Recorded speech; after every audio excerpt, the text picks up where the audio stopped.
أسمو وأجتاز السماء جلالا فأزيد أسراب الغيوم جمالا وألون الدنيا بأجمل بسمة وأكون للخير العميم مثالا أسمو وأجتاز السماء جلالا فأزيد أسراب الغيوم جمالا وألون الدنيا بأجمل بسمة وأكون للخير العميم مثالا.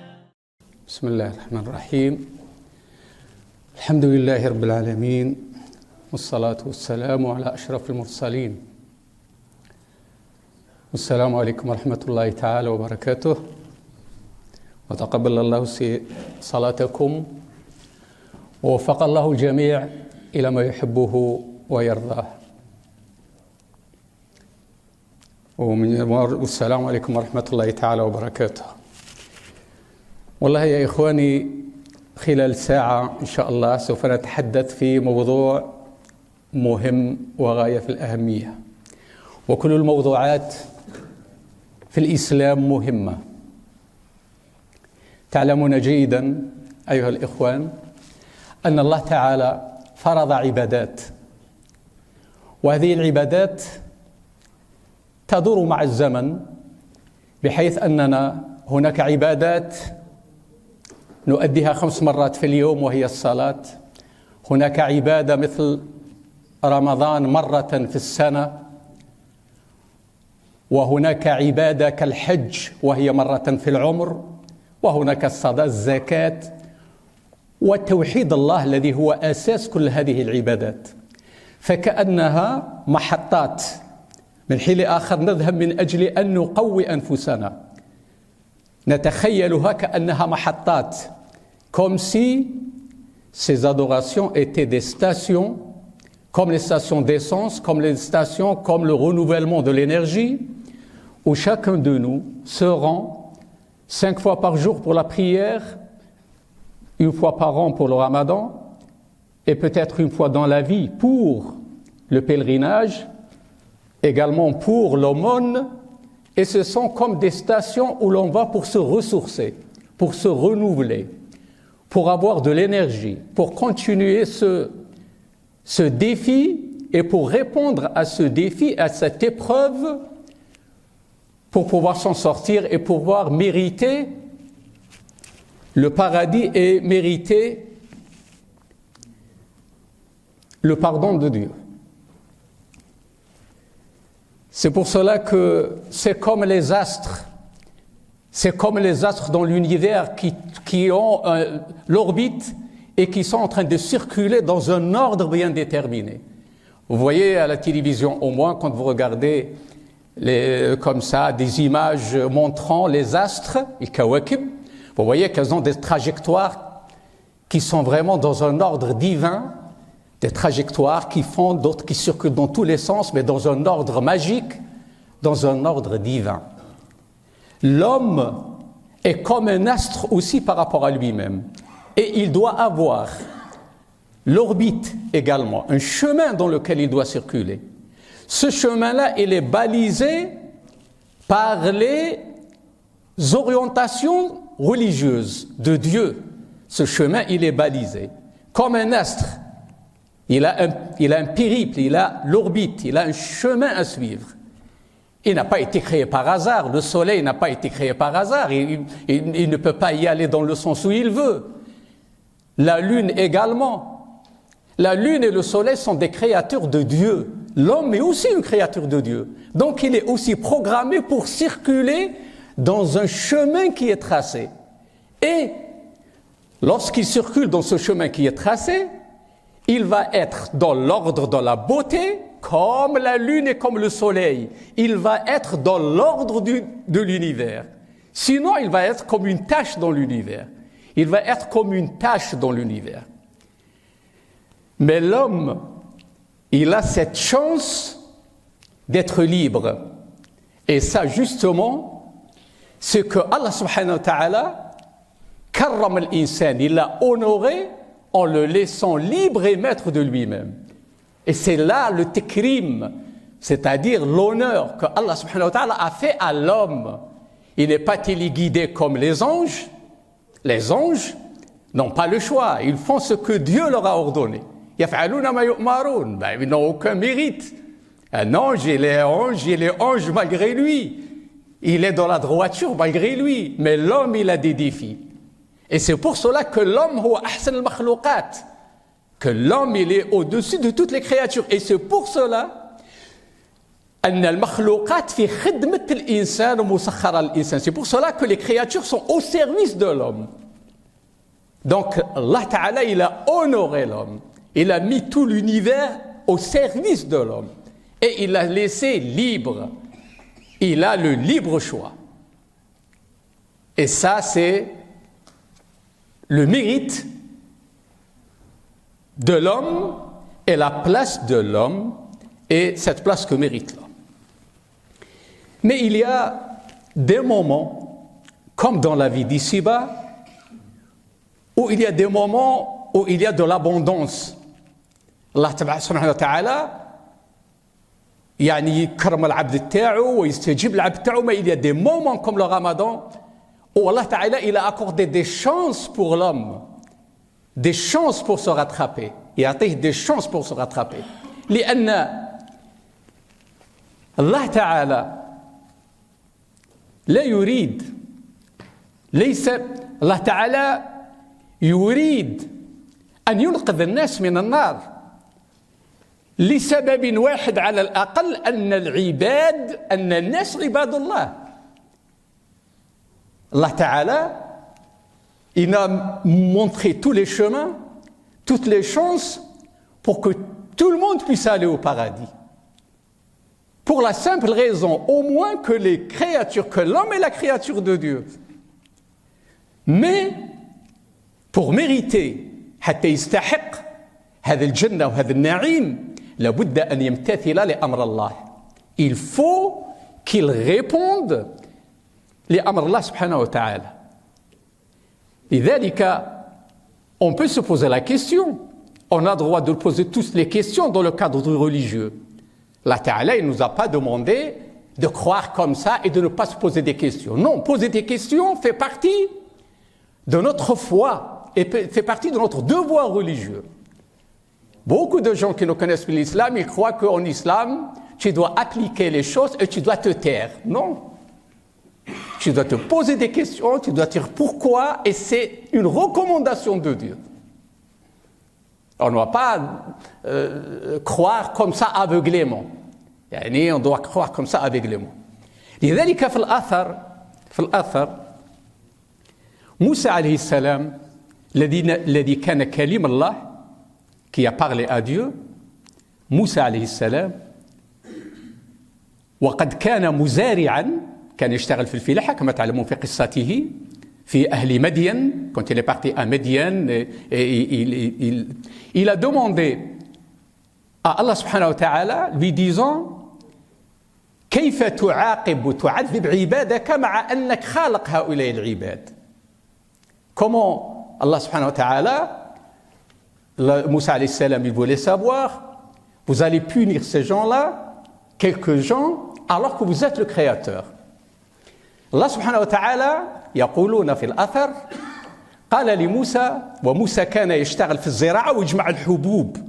Il était en train de faire, c'était la période de la moisson, il était en train de récolter son blé. قال له يا موسى انظر إلى حبوبك, إلى هذه الحبوب, فهل التي أنت زرعتها يا موسى, فهل ستأخذ كل هذه الحبوب أم أنك سترمي الحبوب غير الصالحة. موسى عليه السلام علم أنه زرع الزرع وتعب, ولكنه في النهاية سيجمع الحبوب وسيأخذ الحبوب الصالحة, وهناك جملة من الحبوب التي يرميها الفلاحين لأنها فاسدة, مع أنه هو صاحب الحبوب. Donc, Allah Ta'ala, il nous a accordé toutes les chances pour le repentir. Vous savez que فالقانون الوضعي هو القانون الذي وضعه البشر. En français, on l'appelle le droit positif. Positif, ce n'est pas par rapport à négatif, physiquement parlant. Le droit positif qui a été posé, entre parenthèses, par l'homme. On appelle droit positif, droit divin, ce qui a été révélé par Dieu, et on appelle le droit positif, le droit qui a été inspiré par l'homme, et les lois qui ont été promulguées et qui ont été faites par l'homme. On l'appelle le droit positif. Vous savez que la loi positive, dans toutes les cultures, depuis l'époque romaine, la loi, toutes les lois du monde, elles disent « nul n'est censé ignorer la loi ». C'est-à-dire, si vous commettez un fait qui est contraire à la loi, et même si vous êtes ignorant de la loi ne vous pardonne pas. Elle vous dit « nul n'est censé ignorer la loi ». La ahad yatadarra' bi jahl al-qanun. Nilen criminelen sénélégué. Ça, je l'ai appris depuis toujours, c'est dans la langue grecque. Nilen criminelen sénélégué. Nul n'a le droit, nul n'est censé ignorer la loi. انظر إلى رحمة الله تعالى. الله تعالى لما الإنسان يرتكب ذنب ما يقولوش لا والله يا أخي ارتكبت الذنب إذن tu n'es pas censé ignorer la loi. Tu n'es pas censé ignorer la loi. ارتكبت الذنب أنا نطبق. Mais لماذا? Pourquoi le droit positif? Pourquoi le droit positif, il n'ouvre pas la parenthèse de... Il a souligné, nul n'est censé ignorer la loi. Parce que le juge ne peut pas connaître l'intention des gens. Mais Allah, il connaît l'intention des gens. Maintenant, le juge, si tu lui dis, moi je ne connais pas la loi, mais tout le monde va dire ça et tout le monde échappera à la peine. Mais le juge, il n'a pas la faculté de connaître ton intention. Il n'a pas la faculté. Mais Allah subhanahu wa ta'ala, il a ce pouvoir de connaître les intentions. Et donc, de ce côté-là, eh ben, les gens, ils sont tranquilles. Allah ta'ala, lama ta'mal dhanb bi jahala, par ignorance, Allah ta'ala, il sait que tu l'as fait par ignorance. Ce que le juge ne sait pas. Et le juge, il te dit, nul n'est censé ignorer la loi. Ben, le juge te dit, moi, je ne peux pas savoir. Et il a raison, le juge. Il ne peut pas savoir. Et il ne peut pas savoir. Il te dit oui, mais je ne peux pas savoir. Et s'il ouvre cette porte-là, eh ben, tout le monde échappera à la loi. Ben, tout le monde dira, monsieur, oui, j'ignore la loi. Ben, ils partent à leur maison. Et tous les criminels seront libérés. Mais, comme nous avons un rapport à Dieu, et comme nous sommes des croyants, à ce moment-là, Allah Ta'ala, il juge des intentions des gens. Et nous sommes sous couvert de la grandeur de Dieu. De la grandeur de Dieu. Et celui qui commet un acte par ignorance, eh bien justement, il sera pardonné, bi'idhnillah. Et quand on parle du pardon, et quand on parle du mois de Ramadan, c'est sûr que je vais faire ça en 2 temps parce qu'il y a beaucoup de choses à dire. Généralement, on prépare le Ramadan un peu matériellement. Mais c'est tellement bien pour les enfants, pour la famille, pour notre bien-être et par respect à cette adoration. Et c'est très bien, c'est très très bien. Je ne dis pas que ce n'est pas bien, c'est très très bien.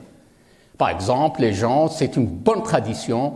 Ils vont, par exemple, ranger la maison. Ils vont, par exemple, parfois renouveler même la vaisselle. Je ne dis pas qu'il faut le faire, mais c'est tellement bien. Ils vont ranger, ils vont nettoyer, ils vont parfumer les maisons, comme s'ils allaient accueillir un hôte exceptionnel. Et ça, pour les enfants, pour l'éducation des enfants, c'est tellement bien. Et c'est bien de jeûner dans la pureté, dans la propreté, dans le parfum, dans la beauté. Ben, c'est tellement bien. C'est tellement bien. Mais n'oublions pas l'essentiel. Ce qu'il faut parfumer, ce qu'il faut mettre de l'ordre, c'est en nous-mêmes. C'est en nous-mêmes que nous devrions faire de l'ordre. Pourquoi en nous-mêmes? Si nous recherchons le pardon de Dieu,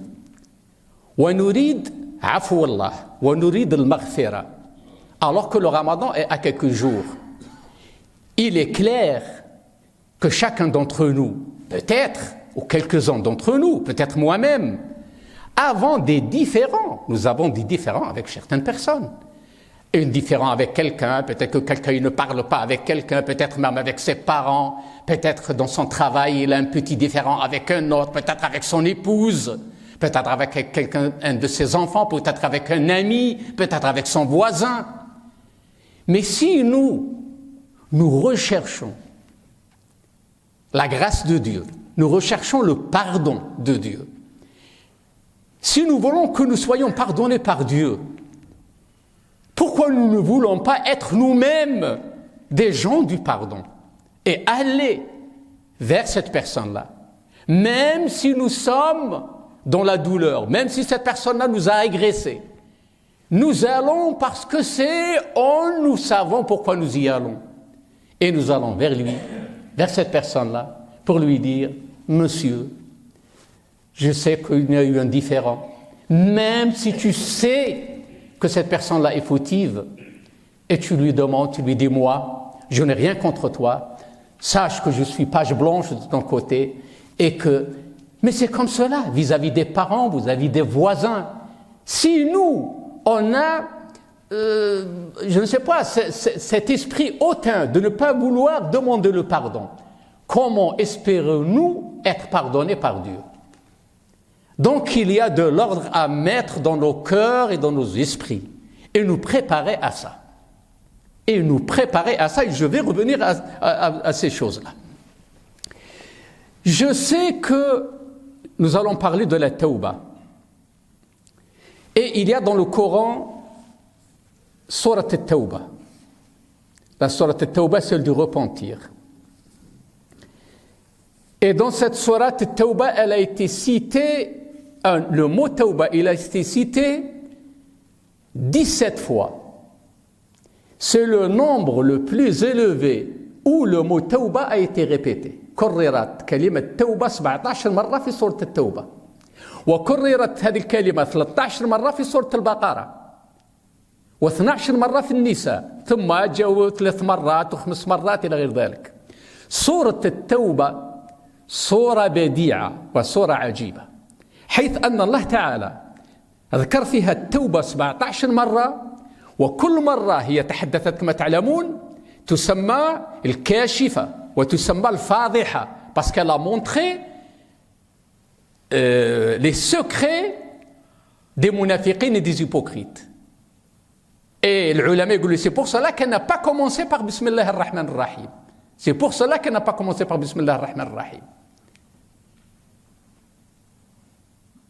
Et nous avons dans le Coran 113 Bismillah ar-Rahman ar-Rahim, mais dans Surat al-Naml, il y a Bismillah ar-Rahman ar-Rahim au milieu de la sourate comme ayah, Innahu min Sulayman wa innahu Bismillah ar-Rahman ar-Rahim. Et là nous aurons 114 Bismillah ar-Rahman ar-Rahim au nombre des sourates 114 et qui sera divisible par 19, ce nombre magique où tout est divisible presque dans le Coran par 19 comme disent les ulama.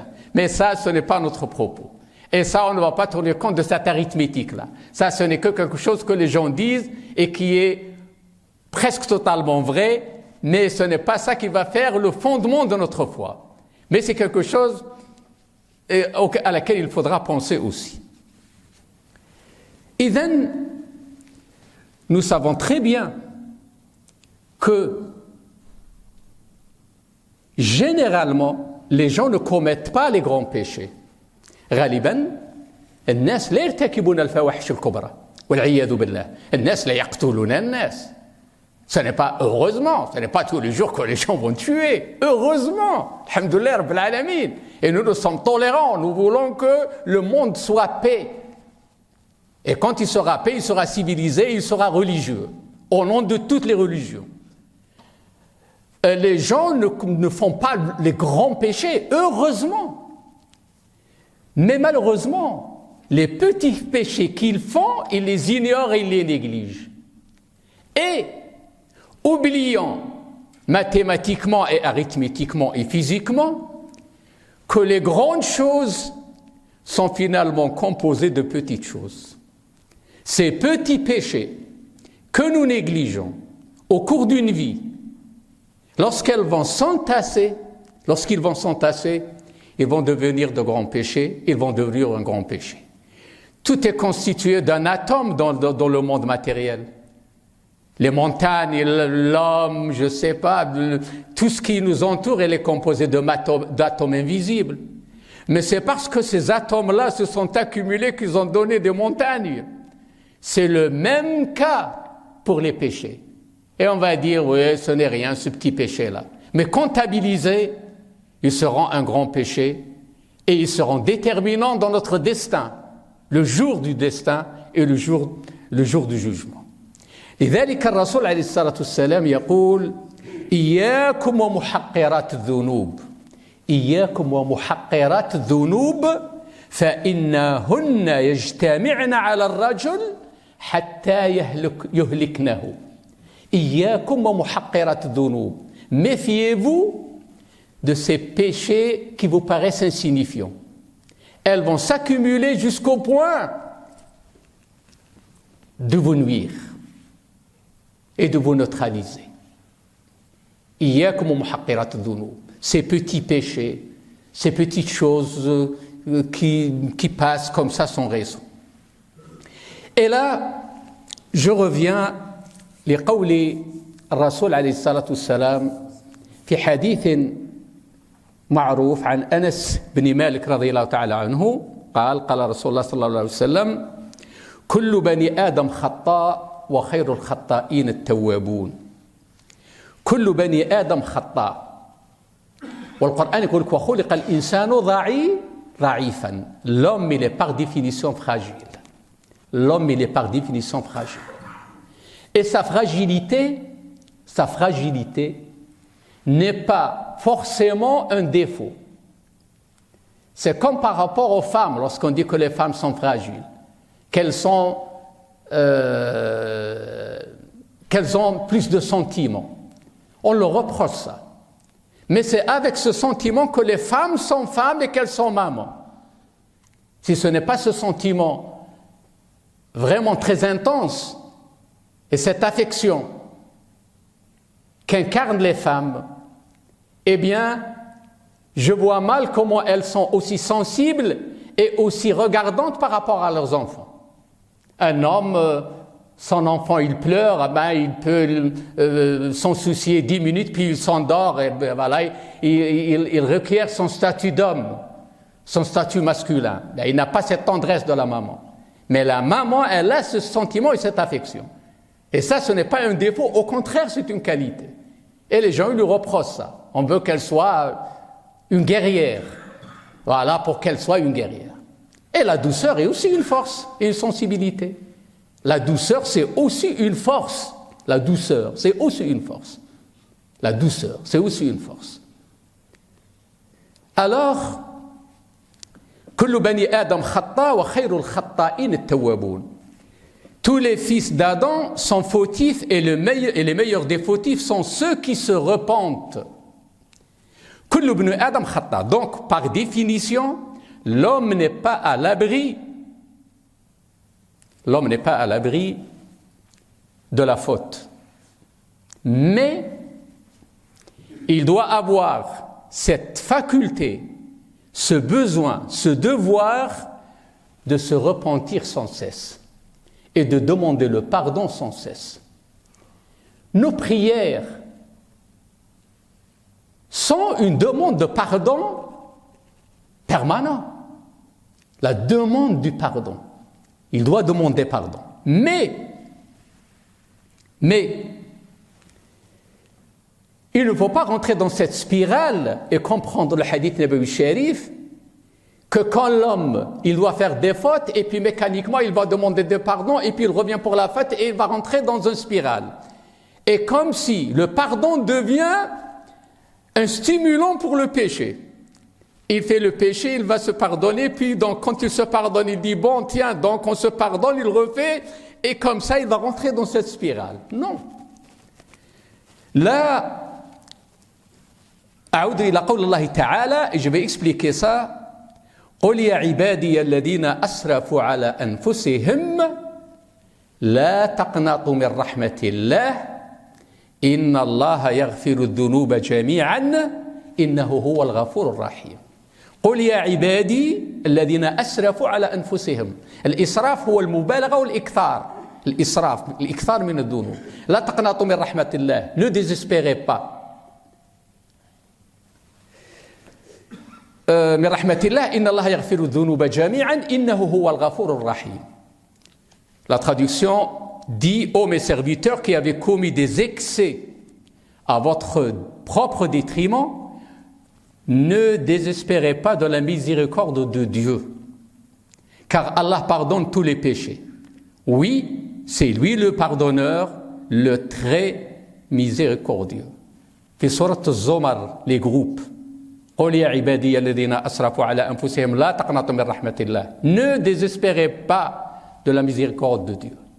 Oui, mais ça veut dire que on doit commettre un péché et aller se laver comme ça continuellement, comme dans un rituel où le pardon devient une invitation à la faute?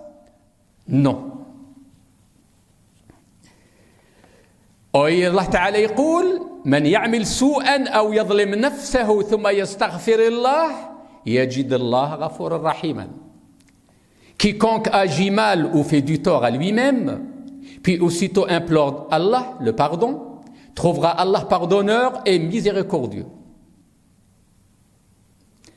Plus encore que ça, Allah Ta'ala يقول: قل للذين كفروا إن ينتهوا يغفر لهم ما قد سلف. Même, dit à ceux qui ne croient pas, s'ils cessent, on leur pardonnera ce qui s'est passé. Même ceux qui n'ont pas cru. Mais, quand vous regardez, et j'ai regardé l'explication de ce verset, même ceux qui n'ont pas cru, même les non-croyants, ça veut dire que c'est pour les gens qui n'étaient pas encore dans l'islam et qu'ils ont embrassé l'islam. Allah Ta'ala, il leur pardonne ce qu'ils ont vécu avant l'islam.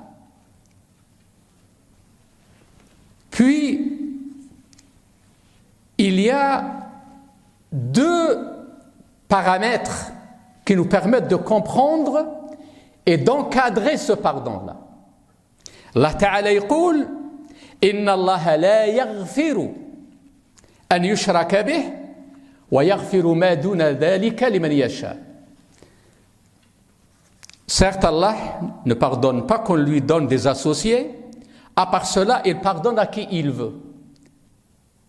Donc, associer quelqu'un à Allah, Allah ne le pardonne pas. Mais il pardonne moins que ça à qui il veut. Et avec les conditions que nous avons citées. Donc, il y a un encadrement de ce pardon. Mais, pour les péchés, il faut lire قول الله تعالى: إنما التوبة على الله للذين يعملون السوء بجهالة. Allah accueille seulement le repentir de ceux qui font le mal par ignorance. Qui font le mal par ignorance. إنما التوبة على الله للذين يعملون السوء بجهالة ثم يتوبون من قريب. Ceux qui font le mal, la faute par ignorance, puis ils vont vers le repentir. Donc il y a un encadrement. Wallahu a'lam, ce n'est pas dans l'absolu. Moi, c'est ce que j'ai recueilli. C'est ce que j'ai recueilli par rapport à ça. الرسول عليه الصلاة والسلام يقول: إني لأستغفر الله في اليوم 100 مرة.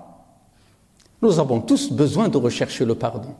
Rasul sallam, il se repentit chaque jour plus de 100 fois, alors qu'il était prophète alayhi salatu wassalam. On a tous besoin de cela, de se repentir. Ça fait partie de la pratique religieuse, le repentir. Il n'y a pas de temps pour se repentir. On doit se repentir tout le temps, parce qu'on est dans l'oubli, parce qu'on n'a pas assumé tel qu'il se doit. Et même si on a assumé, il faut nos prières, ça veut dire qu'on n'a pas été à la mesure au point de reconnaître, à la mesure de la reconnaissance des bienfaits d'Allah sur nous.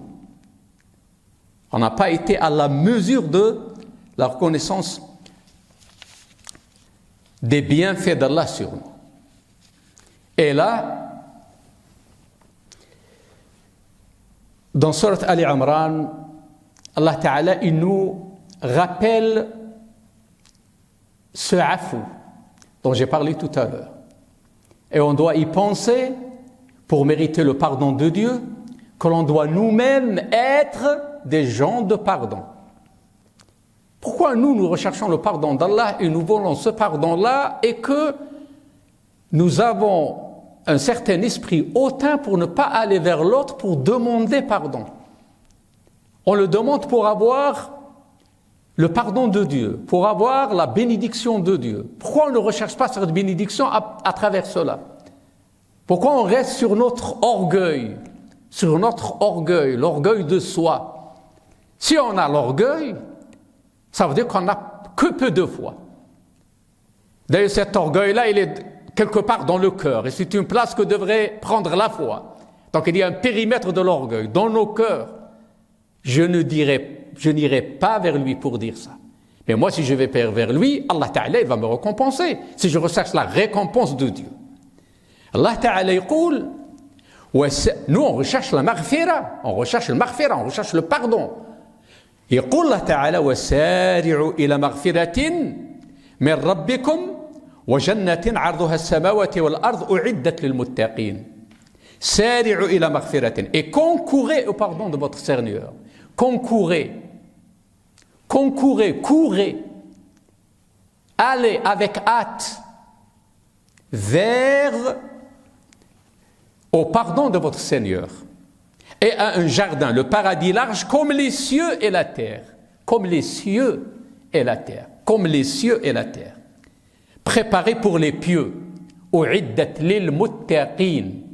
Mais là, Allah Ta'ala, il va nous dire les caractéristiques de ces pieux. وسارعوا إلى مغفرة من ربكم وجنات عرضها السماوات والأرض أعدت للمتقين الذين ينفقون في السراء والضراء. 1. Ceux qui dépensent dans l'aisance et dans l'adversité. Voilà, ça c'est un dossier à remplir. 1, 2, 3. 1. المتقين الذين ينفقون في السراء والضراء. Ceux qui dépensent au nom de Dieu dans l'aisance et dans l'adversité. Quand ils sont dans l'aisance, quand ils sont bien, et même quand ils n'en ont pas. Et là, j'ouvre une petite parenthèse.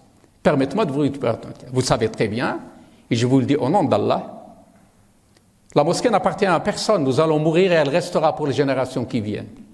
Et tous les gens qui ont contribué à cette mosquée-là, ce sera l'une des meilleures actions de leur vie, si ce n'est la meilleure.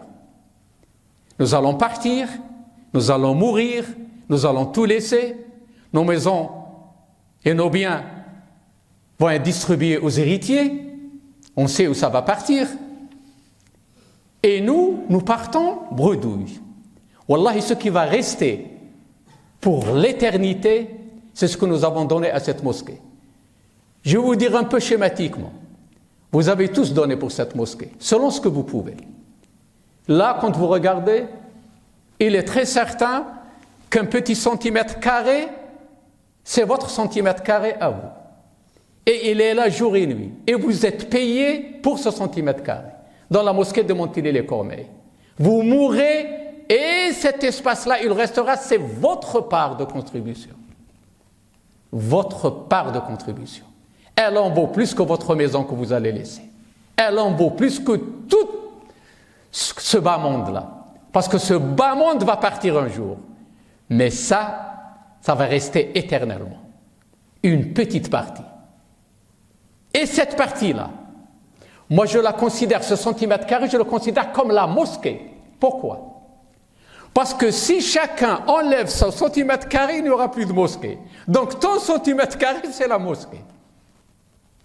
ولذلك الحديث النبوي يقول لك من بنى لله مسجدا Moi, je ne suis rien. Wallahi, mais même celui qui a construit une mosquée pour Allah.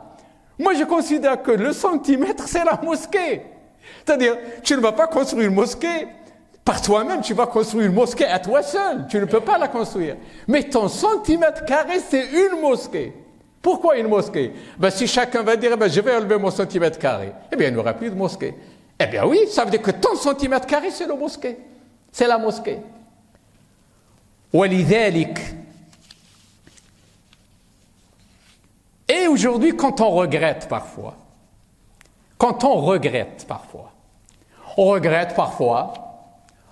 qui va regretter un jour d'avoir donné pour la mosquée? Il va dire un soir, oui, moi, qu'est-ce que j'ai dépensé? Ouais, j'ai payé un iPhone pour 700 €. Ouais, il ne va pas le regretter. J'ai payé ceci, j'ai payé cela. Et puis après, peut-être qu'il va acheter chez Lacoste un pull à 200 €. Il ne va pas le regretter. Il va dire, je vais regretter tel jour, j'ai donné 50 € pour la mosquée ou 100 €. Personne ne va dire ça. Personne ne va dire ça.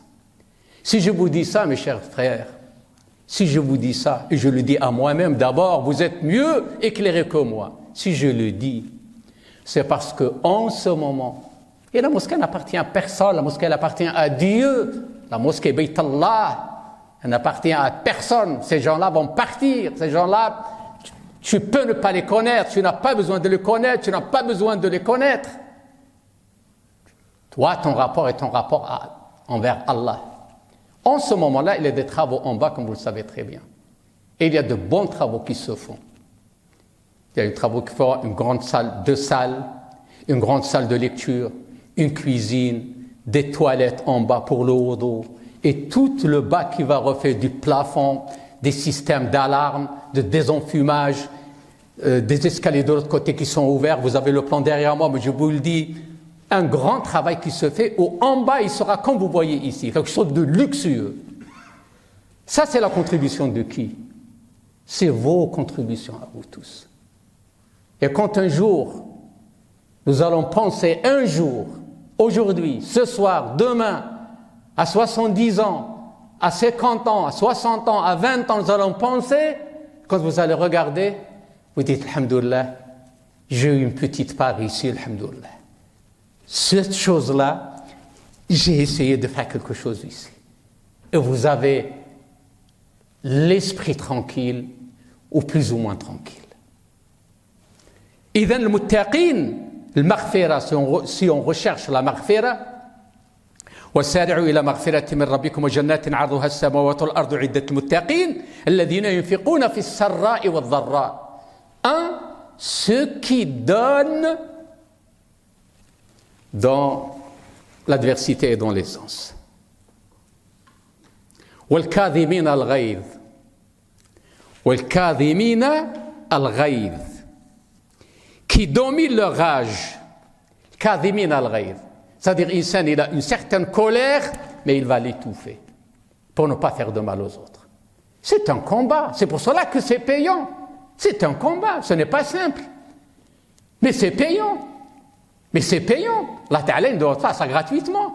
Vous avez quelqu'un, il vous a fait du mal pour y aller vers lui, lui dire ça et dépasser votre orgueil, ce n'est pas simple.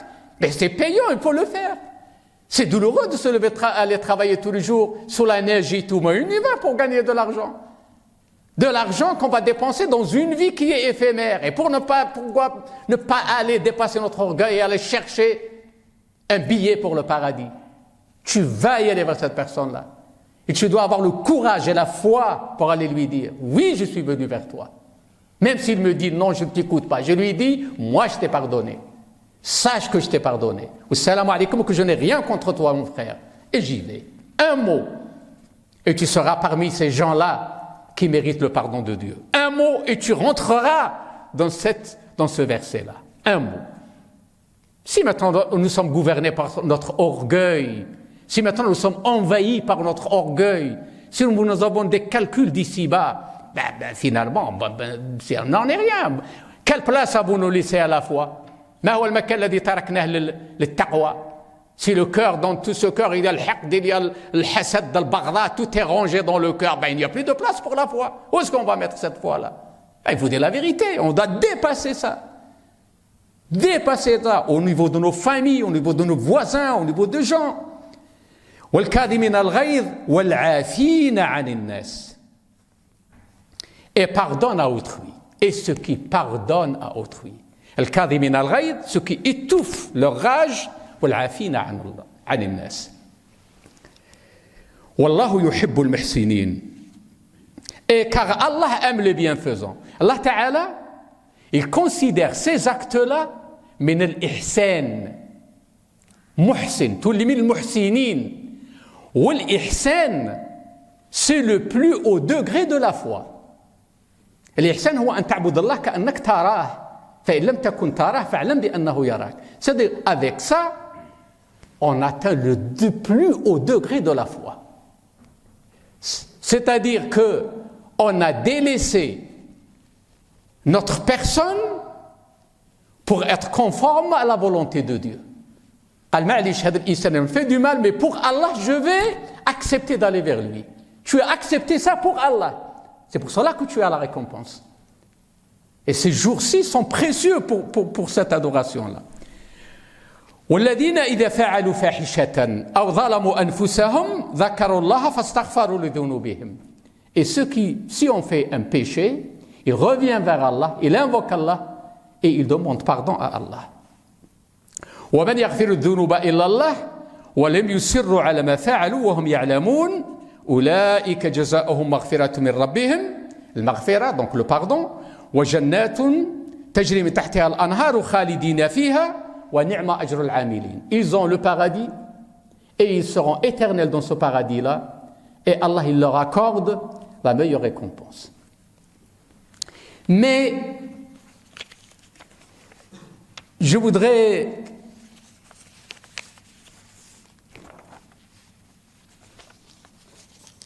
citer, je reviendrai sur ce sujet-là, quelque chose d'important. Comment on peut rester dans le cadre de Shurut al-Tawbah? Je sais bien qu'on n'a pas le temps, mais je vais revenir sur ça parce qu'il y a énormément de choses. Comment on peut rester dans la sphère du pardon et être immunisé? C'est-à-dire s'accompagner de gens de bonne foi, être parmi les gens qui vont régulièrement à la mosquée, faire des sadaqat et des dons, évidemment invoquer Allah subhanahu wa ta'ala, un ensemble de choses qui permettent ceci. Un ensemble de choses qui permettent ceci. Mais shurut tawbah, d'abord,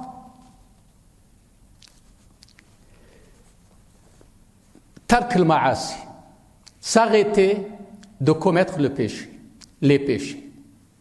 1. 2. Nadam ala ma mada, c'est-à-dire regretter ce qui est advenu. ثم العزم الصادق ألا تعود فيها. La troisième chose, c'est d'être déterminé de ne plus revenir à ce péché-là. Donc s'arrêter de faire le péché, le regretter et se décider de ne plus y revenir. 3 choses.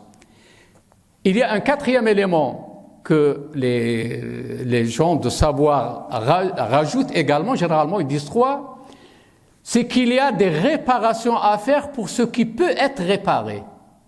Si vous avez insulté quelqu'un, il faut aller lui demander pardon. Si vous avez pris, il y a des choses qui doivent être réparées. Si quelqu'un a pris l'argent ou un bien ou un dû de quelqu'un, il doit le lui rendre. Ça, c'est des choses réparables qu'il faut réparer. Donc ça, ce sont les conditions qui font que cette tawbah, ce repentir repose sur ces éléments-là. Et évidemment, invoquer Allah subhanahu wa ta'ala, et évidemment, être parmi les gens fidèles aux mosquées, à la mosquée, faire des dons, côtoyer les gens de bien, pour essayer de se prémunir, pour essayer de se prémunir.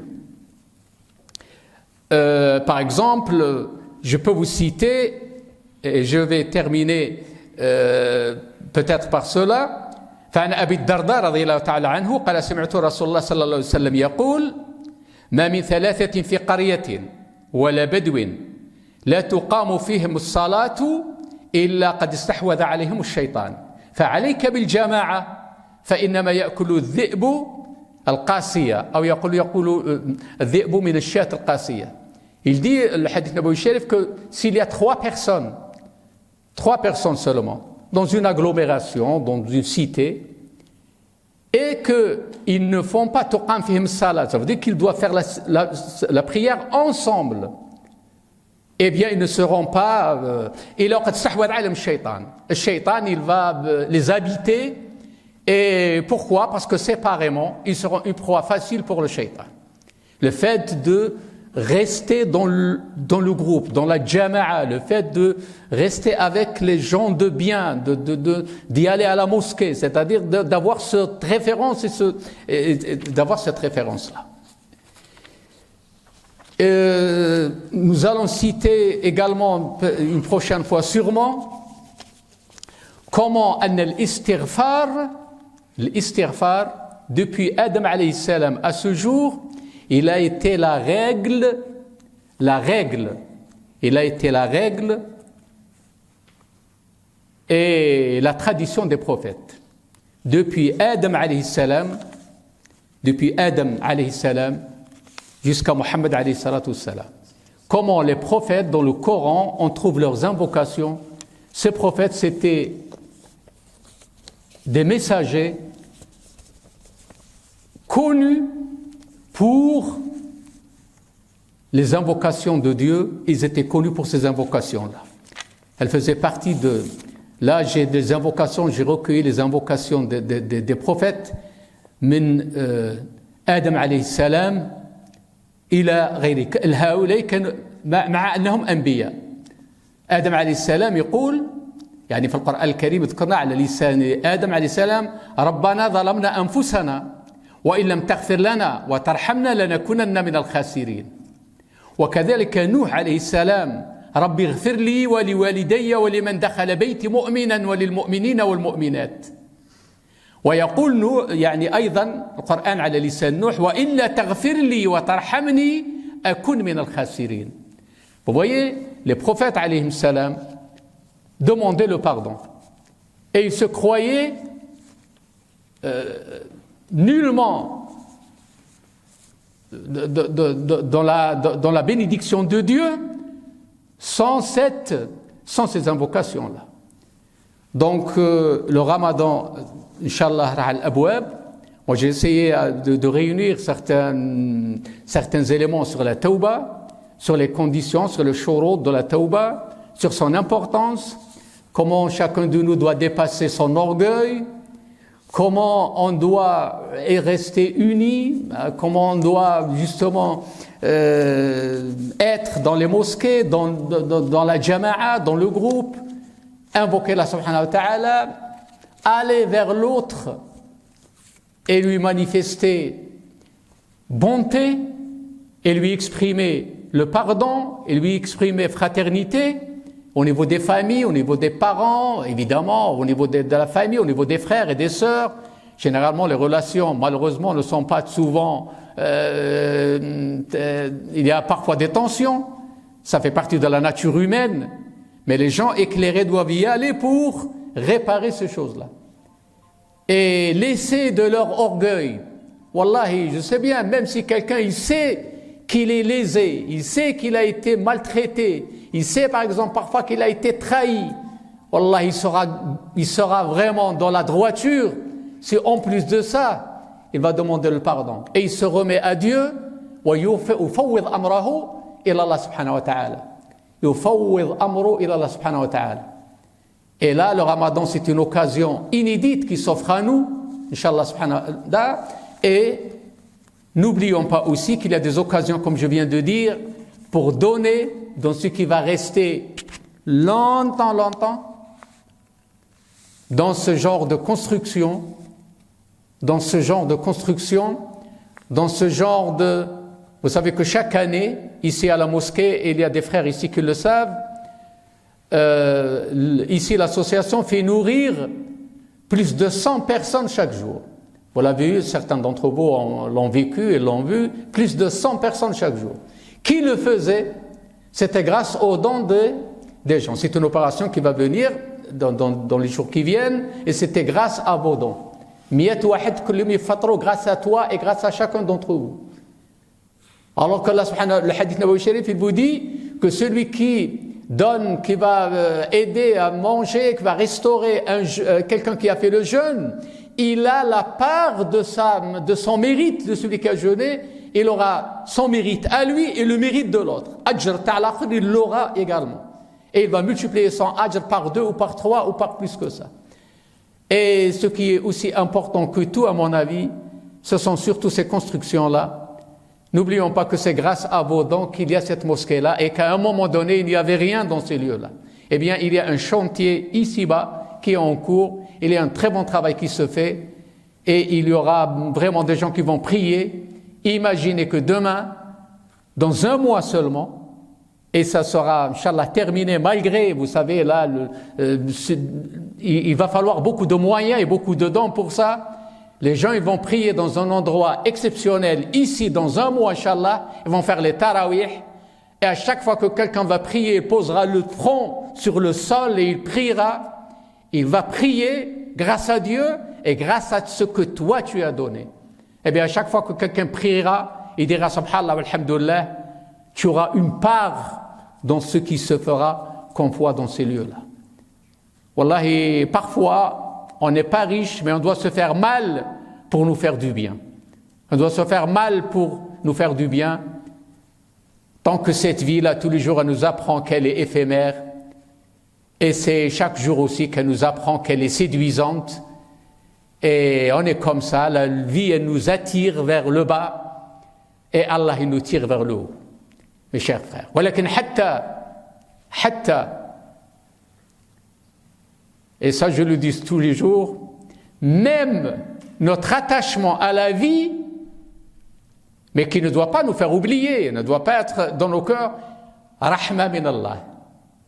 Parce que si nous n'avions pas l'attachement à la vie, nous ne pourrons jamais vivre. Imaginez cet homme-là qui sait qu'il peut mourir à tout moment. Il peut mourir dans 10 minutes, il peut mourir dans 1 minute, il peut mourir demain. Et il tient à la vie. C'est grâce à... Ce n'est pas si mal aussi que nous ayons, grâce à Allah, ce penchant vers la vie. Mais il faut faire l'équilibre entre les choses. Et il faut savoir que cette vie-là n'est que quelques années et que dans l'au-delà, il y a l'éternité. L'éternel. Et l'éternel, ce n'est rien de faire quelques dons pour mériter cet infini paradis, Inch'Allah ta'ala. Alors, Allahumma hdina ila ma fi al-khayr, Allahumma tub alayna, Allahumma ighfir lana wa'fu 'anna warhamna warham walidina warham man sabaqana bil Islam, Allahumma shfi mardana, Allahumma arham man 'allamana, Allahumma hdina ila ma tuhibbu wa tardah, Allahumma hdina ila ma tuhibbu wa tardah, Allahumma ighfir lana. هناك شباب وهناك أبناء وبنات مقبلين على الامتحانات، اللهم ارزقهم النجاح، اللهم افتح لهم أبواب الخير جميعا، اللهم وفقنا إلى صيام رمضان صياما مباركا، صياما سليما، صياما مبرورا إن شاء الله، واهدينا إلى ما تحبه وترضاه، واغفر لوالدينا واجعل بيننا محبة، واهدينا إلى طريقك المستقيم، واغفر لنا واعف عنا وارحمنا أنت مولانا، فانصرنا على القوم الكافرين. وصلوا وسلموا على سيدنا محمد وعلى آل سيدنا محمد صلى الله وبارك عليه.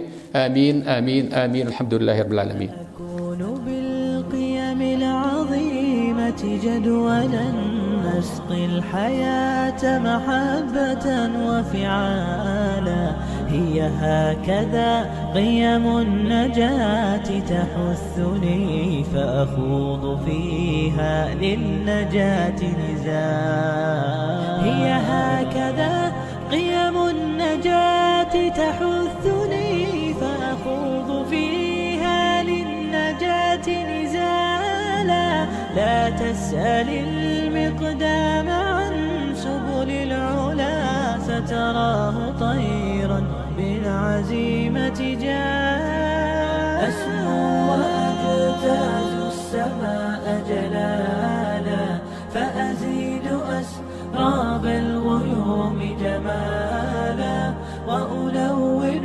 الدنيا بأجمل بسمة، وأكون للخير العميم